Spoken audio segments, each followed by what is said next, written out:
ಧನದಿ ಪಂಡಿತರಶ್ವತತಿಯ ಧನದಿ ಧಾರುಣಿ ಮಾನಮೇಣ ಧನದಿ ಕಾಂತೆಯರಖಿಳ ವಸ್ತುಗಳೈದೆ ಸೇರುವುದು ನೆನಹು ತೃಪ್ತಿಯೊಲೈದದರಿಂ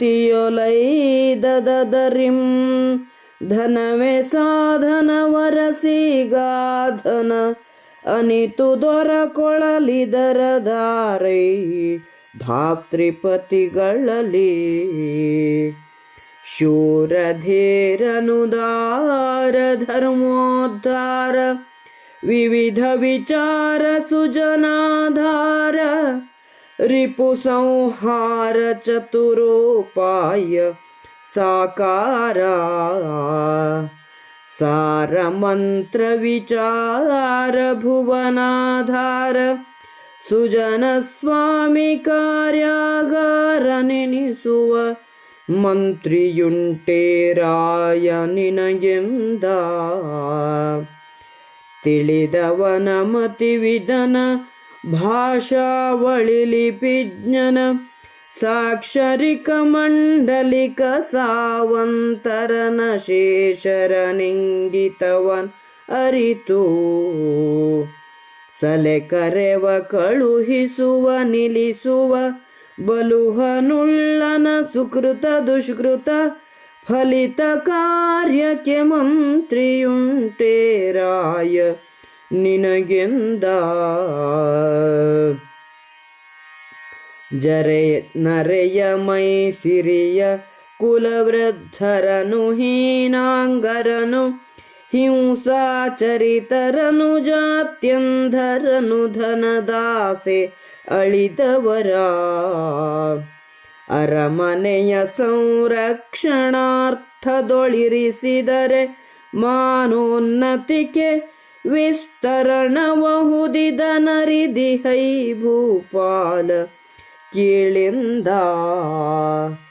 ಗುಳಿತೆವರ ನೀಕ್ಷಿಸುತ್ತ ಬಟ್ಟೆಯ ಮೆಳೆ ಮರಂಗಳ ಹೊಯ್ಲು ತಪ್ಪಿಸಿ ನೆಳಲ ನರಸುತ ವೇಗ ಗತಿ ಸಾಮಾನ್ಯ ಗತಿಗಳಲ್ಲಿ ಬಳಿ ಬಿಡಿದು ಭೂಭುಜರ ಯಾನಂಗಳೊಳಳುಕದೆ ಢಗೆಯ ಸೈರಿಸಿ ಬಳಸುವವನೇ ಛತ್ರಧಾರಕನ ರಸ ಕೇಳಿಂದ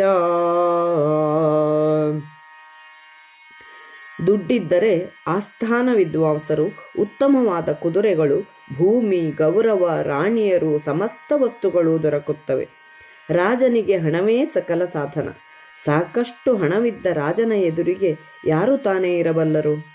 ಶೂರ, ಧೀರ, ಉದಾರ, ಧರ್ಮವನ್ನು ಎತ್ತಿ ಹಿಡಿಯುವವನು, ಸಮಸ್ತ ವಿಚಾರಗಳನ್ನು ಅರಿತವನು, ಸಜ್ಜನರಿಗೆ ಆಧಾರವಾಗಿರುವವನು, ಶತ್ರುಗಳನ್ನು ಸಂಹರಿಸುವವನು, ಸಾಮ, ದಾನ, ಭೇದ, ದಂಡಗಳೆಂಬ ಉಪಾಯಗಳು ಮೂರ್ತಿವೆತ್ತಂತಿರುವವನು, ಮಂತ್ರಾಲೋಚನೆಯಲ್ಲಿ ಸಾರವತ್ತಾದುದನ್ನು ಬಲ್ಲವನು, ಸಜ್ಜನ ರಾಜನ ಕಾರ್ಯಗಳನ್ನು ಮಾಡಲೆಂದೇ ಇರುವ ಮಂತ್ರಿ ನಿನಗಿರುವನು. ತಿಳಿದವರು, ಬುದ್ಧಿವಂತರು, ಭಾಷೆ ಲಿಪಿಗಳನ್ನರಿತವರು, ಮಾಂಡಲಿಕರು, ಸಾಮಂತರು ಇವರೆಲ್ಲರ ಇಂಗಿತಗಳನ್ನು ಅರಿತು ತನಗೆ ಬೇಕಾದಾಗ ಅವರನ್ನು ಕರೆಸುವ, ಕಳಿಸುವ, ನಿಲ್ಲಿಸುವ ಶಕ್ತಿಯುಳ್ಳವನು, ಪುಣ್ಯ ಪಾಪ ಕಾರ್ಯಗಳನ್ನು ಅರಿತವನು, ಕೆಲಸಕ್ಕೆ ಒದಗುವವನು ಆದ ಮಂತ್ರಿಯು ನಿನಗಿರುವನು. ರಾಜನೇ ಕೇಳು, ಮುಪ್ಪಾಗಿ ತಲೆ ಕೂದಲು ನರೆತಿರುವ ಕುಲವೃದ್ಧರನ್ನು, ಅಂಗರಹಿತರನ್ನು, ಹಿಂಸೆಯಲ್ಲಿ ತೊಡಗಿದ್ದವರನ್ನು, ಹುಟ್ಟು ಕುರುಡರನ್ನು, ಹಣದ ಮೇಲಿನ ಆಸೆಯಿಲ್ಲದವರನ್ನು ಅರಮನೆಯ ರಕ್ಷಣೆಗೆ ನೇಮಿಸಿದರೆ ನಿನ್ನ ಮಾನವು ಹೆಚ್ಚುವುದೆಂಬುದನ್ನು ತಿಳಿದಿರುವೆಯಾ? ತಗ್ಗು ದಿನ್ನೆಗಳನ್ನು ಗಮನಿಸಿ ಪಕ್ಕದ ಮರಗಳು ಪೊದೆಗಳು ತಾಕುವುದನ್ನು ತಪ್ಪಿಸಿ ನೆರಳನ್ನುಂಟು ಮಾಡುತ್ತಾ ರಾಜನು ವೇಗವಾಗಿ ಸಾಮಾನ್ಯವಾಗಿ ಚಲಿಸುವಾಗ ತನ್ನ ಆಯಾಸವನ್ನು ಸಹಿಸಿಕೊಂಡು ಕೆಲಸ ಮಾಡುವುದು ಛತ್ರಧಾರಕನ ಲಕ್ಷಣ ಎಂದು ಹೇಳುತ್ತಾ ಇನ್ನೂ ಮುಂದುವರಿಯುತ್ತಾರೆ.